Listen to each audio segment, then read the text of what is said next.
Oh, you have those things. And then we'll just rake in money. Rent these heads out.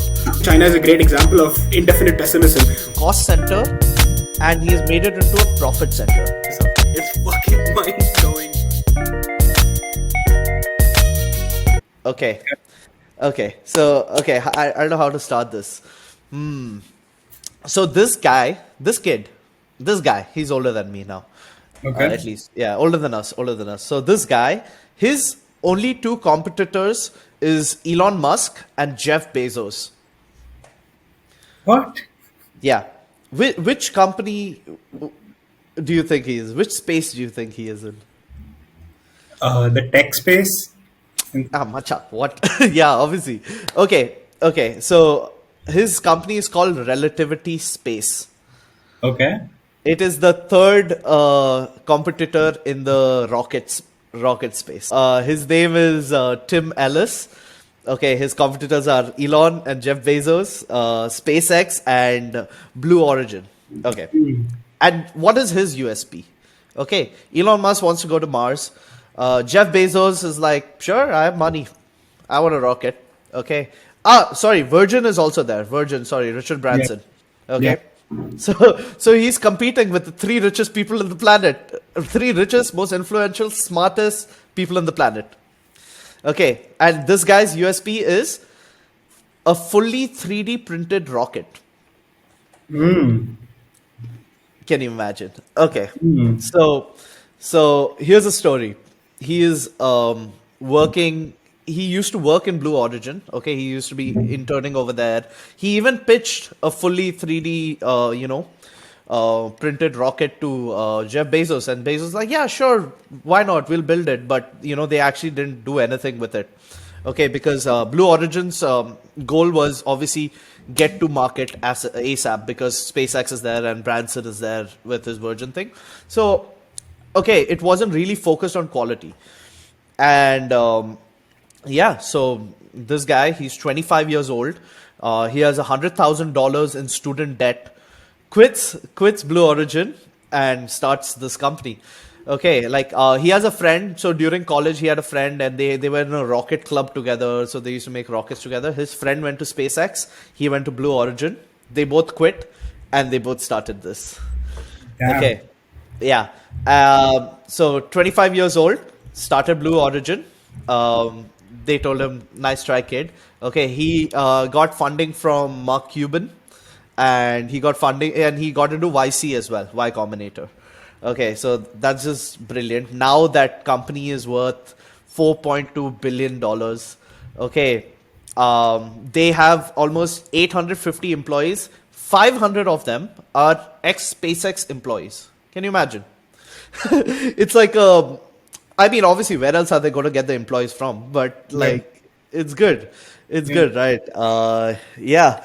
And they actually did it. So, they built even the engine. They 3D print the entire engine as well. So there's this thing that he worked on in Blue Origin called metal 3D printing. So essentially they're using powdered metal, and they put it in the 3D machine printer, and they print it.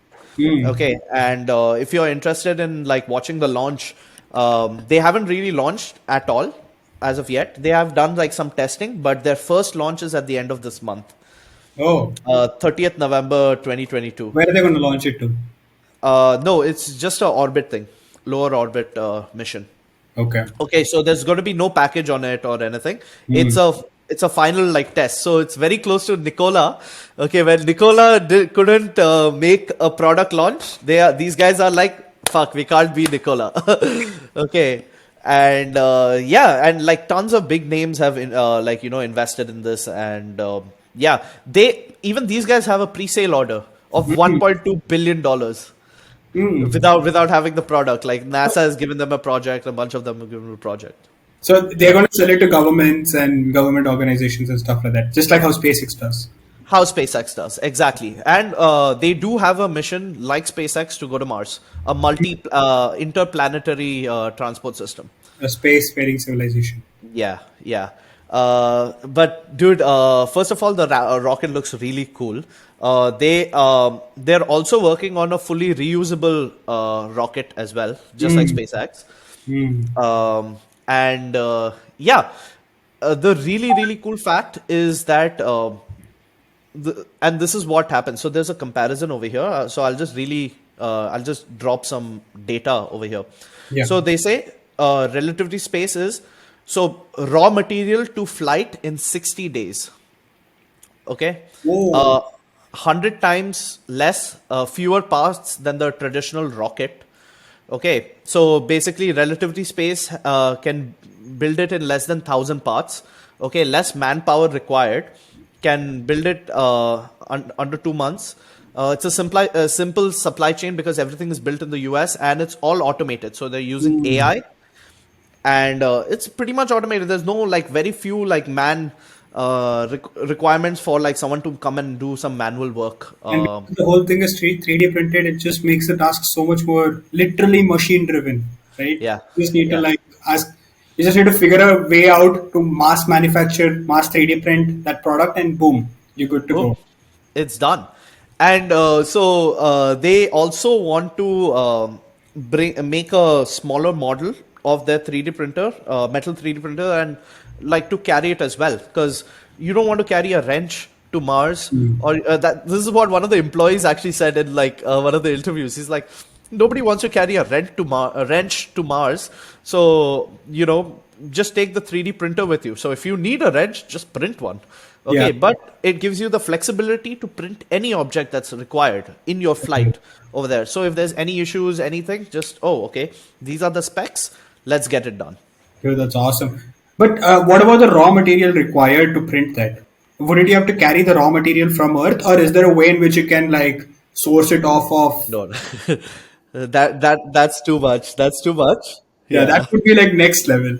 If they can just go to Mars and like figure a way out to use the elements in Mars and then just Uh, like print stuff out of it. Bro, yeah, that obviously that would be ideal. But I think they're focusing more on the getting to Mars part as of now.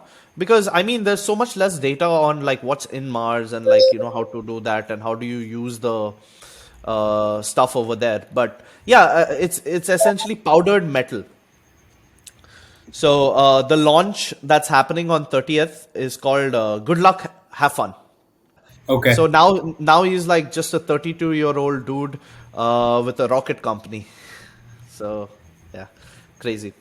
So these guys basically 3D print rockets and they just send it. Like that the goal is to send it as Yep. a competitor, like just like how Musk and Bezos are gonna do. He's just like gonna be one of those guys. Damn. Yeah. And they already have the sales all already in the pipeline, everything. So I mean, this does look like a winner. So it all depends on how the launch goes on 30th. But things are looking good because he's been a rocket man since he's 18. Elon wasn't like that. Elon started some other company and like he learned. And this guy, his whole thing was I'm a rocket guy. I love rockets. So that's all I'm gonna do. He's interned. He's worked in Blue Origin. So that's it. He's no storyteller or anything. He's just rocket guy. Nice. So so when was this company started? 2015. Okay. And they Yeah, and in launched their first ever rocket in 2022. That's the yeah, goal. Okay. yeah, yeah. So 7 years it took to deliver this, and hopefully it goes well. So it's called Tiran One, I Hmm. think. Yeah, it is. Okay, and they have a Tiran R, which is going to be the fully reusable 3D printed rocket as well. So something like what Tesla does. So whenever you need to deploy like a satellite, you use these reusable rockets. Those things come down and basically work on that. The whole concept of reusable technology is like very fascinating. Like the mere idea that we have reached to that technological competence that we can literally reuse every single component that's out there except the fuel is just mind blowing. Yeah. And I'm sure we'll probably figure a way out to like conserve all the energy and the heat that we're dissipating and somehow like reconstruct that back into usable fuel to propel ourselves further, and then we'll just become like infinitely sustainable. you know. Yeah, man, and think about all the other stuff this company can do eventually once the technology is way more cheaper, and they have, like, made it more advanced. Like Elon said, technology just doesn't improve overnight. Like, people have to put time and dedication, and they have to, like, research. There's a story that Elon said, after US reached the moon, they didn't really have any, like, reason to invest more into space technology. This technology was exactly the same. That's why there were so many accidents that were happening. The funding was pretty much pulled away from NASA because they achieved their goal, okay, to get a man on the moon first. And after that, the technology was pretty much the same. It was so bad that NASA had to ship people to Russia, because Russia had a better space program than NASA at that time. So Yeah. now that these folks are investing in this, okay, they're using what, liquid oxygen LOX and liquid natural gas as well as their fuels. Wait, yeah. So for the best rocket propulsion and those kind of things. So well, I expect some cool new things coming out soon. Yeah, dude, and I think the fact that this whole technology of rocket and like ability to go to space is not anymore in the hands of government, is enabling us to do all these kind of things. Is enabling us to think crazy, and and technologies like Starlink and ability to conquer, like occupying Mars, like even the idea to occupy Mars. All of these bold visions are just coming out of like extremely visionary people who are just like hungry to explore, right? And just curious in nature. Yeah, and it's slowly becoming a reality as well. Yeah, So we can expect great things. yeah, So yeah, that's pretty much all I got for this. But it's super fascinating, man. This yeah, guy, Tim Ellis, yeah. brilliant, That's brilliant, really cool, absolutely dude. brilliant. And the fact that it's a 3D printed rocket, and the idea what you just said, that hey, I just need to carry this 3D printing machine, and that's about it, right? Yeah, I don't know what kind of tools I'll require in space, and for that, like I can't literally carry every single thing. I just make what I want, and then like boom, yeah, I'm good to go. That's really yeah. cool. Like And a small case one. if there's a way for them to like disintegrate that tool into back into metal powder and reuse that tool, like so, let's say I want a spanner right now, and then I make it Uh, into a spanner, and then later on I want like a screwdriver out of it. So I disintegrate that spanner and make it into a screwdriver, right? So then it's just gonna be so much more. It's yeah, that it's a whole circle. It's a yeah, whole circle. So yeah, you're like, you can just reuse everything. That's super yeah. interesting, man.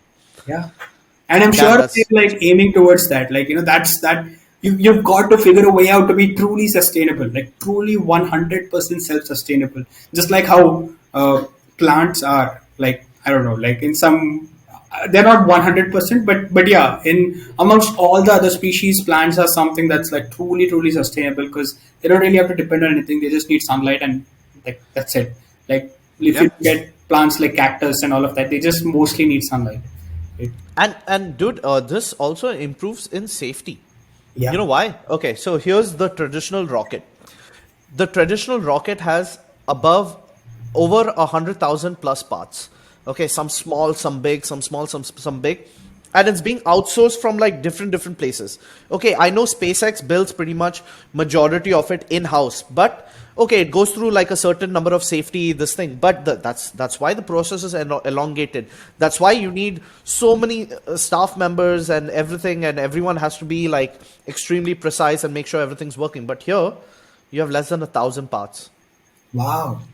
Less than 1,000 parts, Wow. majorly automated.